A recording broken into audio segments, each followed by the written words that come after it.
Well, the House next week will consider a $105 billion Federal Aviation Administration reauthorization bill designed to improve air safety and customer service for travelers. On this vote, the yeas are 88, the nays are 4. The 60-vote threshold having been achieved, the bill is passed. The Senate overwhelmingly approved the measure yesterday. Because the House is out of session until next week, senators also passed a one-week extension of the current FAA law to give House members time to pass the bill. Now, this law had been set to expire at midnight. Let's bring in CBS News congressional correspondent Scott MacFarlane. So, Scott, why was the passage of this bill by the Senate so delayed? And could this happen again in the House next week? Oh, delay feels like the muscle memory or the default position of this particular Congress. But this bill is one of the few remaining must-pass pieces of legislation. The government must reauthorize the Federal Aviation Administration to keep all of the commercial air passenger programs going, including the planes themselves. The House is set to pass this next week. There are some important provisions included, and they do have an actual retail impact on so many of us. This particular bill, which again must pass within the next few days, includes a provision putting into law a refund for passengers whose flights are postponed or canceled. There had been this current state of affairs, Elaine, where you get credits towards a future flight or some other form of remuneration. The Biden administration put a rule in place that said, no, you get your money back if your flight doesn't happen. This would make it part of the law. Another provision of this FAA bill would make it easier to hire things like air traffic controllers, extra safety provisions, and all the things that go into making sure there is a safe and reliable air system, air traffic system, and commercial air flight system.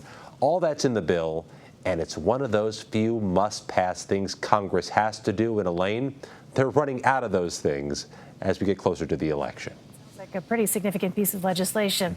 All right, Scott, let's also talk about the Anti-Semitism Awareness Act. The House overwhelmingly approved it more than a week ago.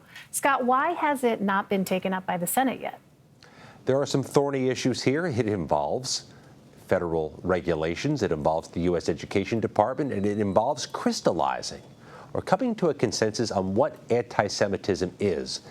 That's tricky stuff in any context, especially in the U.S. Congress. The Anti-Semitism Awareness Act, which passed the U.S. House, directs the Department of Education to follow the definition you see there for adjudicating issues of anti-Semitism at federal colleges and federal schools. If you don't have a policy that combats anti-Semitism under the definition, you risk losing federal funds, which is crippling for universities. The Senate is to take this up, and every indication is they will take this up, but it goes back to the previous point. There are few, if any, must-pass bills remaining, so the Senate has to pass this maybe independently, on its own, without something else with it. That makes it trickier as well.